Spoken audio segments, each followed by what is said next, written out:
Hello, this is Shirlene, and I host the Southern Gals Kitchen, and I also do biblical baking. And I want to talk to you today about oats. Are oats really good for you? I would say yes, a resounding yes. You should add oats to your diet. And I'm going to tell you a few reasons why.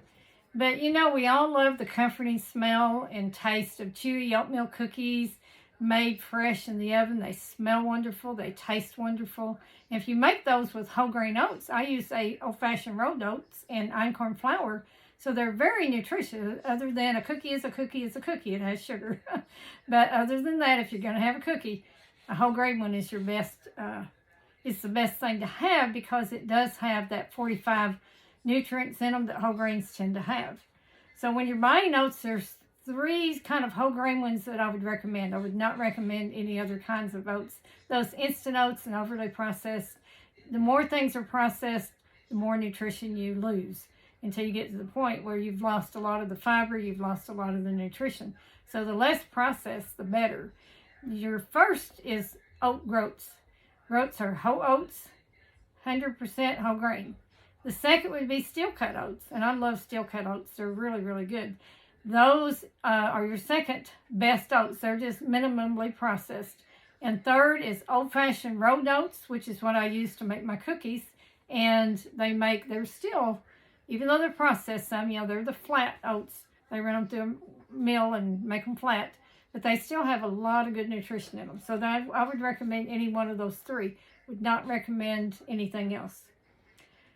Oats compared to all grains or all whole grains are really good for you. They're high in protein. They have a beneficial fat in them. They have vitamins, minerals, fiber. They're rich in fiber and antioxidants.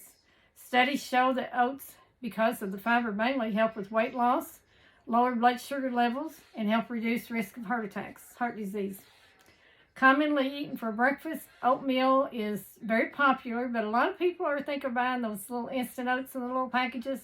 Try not to buy those. I mean, yeah, they might taste good, but they're not going to be nearly as nutritious. They're not even considered whole grain.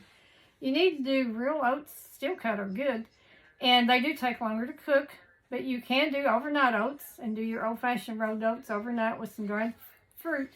Put them in I have little jelly jars, but you could use any container, and then you got a grab and go breakfast.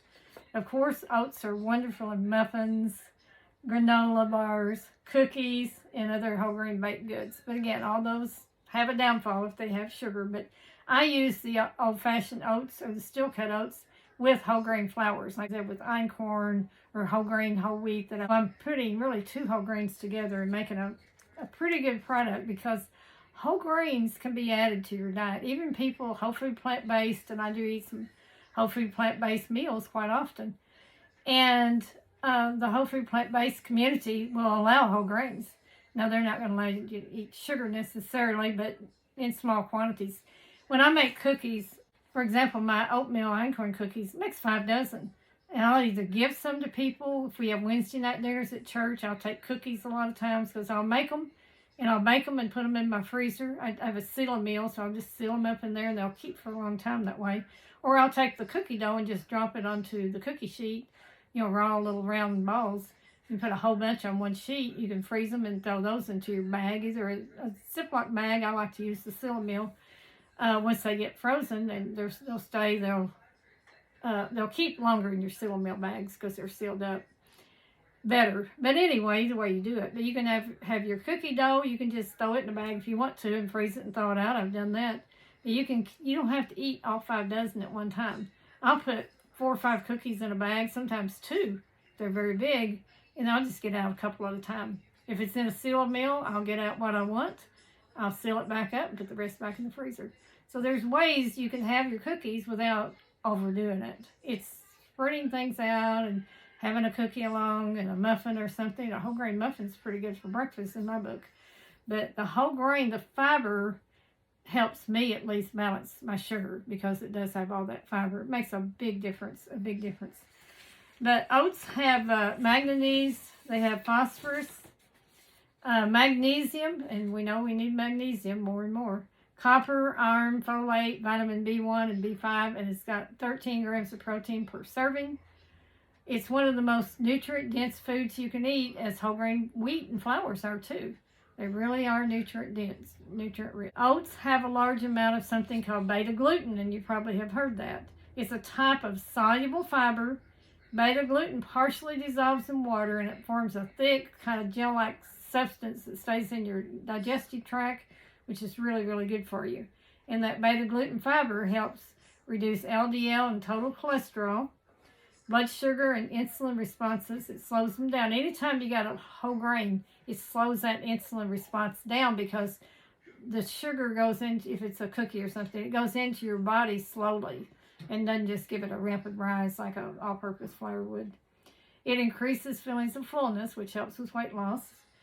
And the good bacteria, it builds, increases good bacteria in your gut. And oats, all whole grains, help with constipation too. So you might want to consider adding oats to your diet.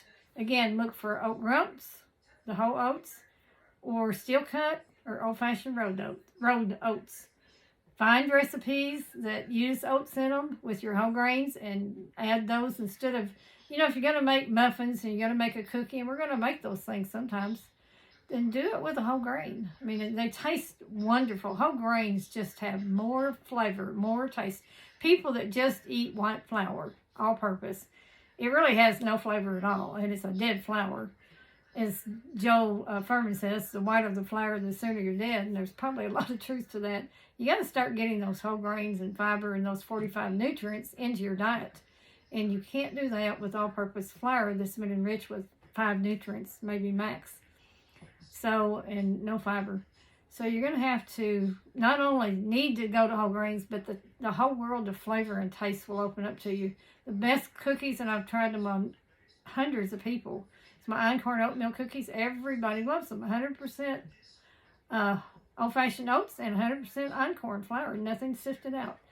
So, I mean, they're wonderful. Everybody loves them. And I've taken them to church dinners. Kids all love them. And they're just wonderful. There's so much flavor there. You cannot get that in all-purpose white flour. You just can't. So try some whole grains. Start slowly getting them into your diet. You can watch my shows. I do whole grain cooking, but also do a lot of, time to time, I do transitional recipes. I'm doing a transitional cornbread that will be up soon, because I'll use a whole grain hard white wheat that I milled in it. You could use whole wheat, I guess. And then I'll just use regular cornmeal that's, been degermed and not as healthy. I mean, it's good for you, but there's no fiber. The nutrients are stripped out. But I do that for a transition, and that way it won't be as heavy. And I'm still getting a lot of nutrition from that flour that I put in there. So you have to kind of use recipes that they show you how to do it with whole grains or transition. You can eventually get where you can create your own, but you have to learn how to work with whole grains. So I would say start slowly with your family. Add them slowly. Use 50% organic all-purpose flour. Don't buy the kind that's been sprayed with chemicals and bleaches and all that. Get unbleached organic. But use maybe 50% and a 50% whole grain, such as a whole wheat or something. And find recipes or follow me on YouTube, and I'll teach you how to do those things. So I hope that you'll add some oats to your diet, and we'll see you on the next show.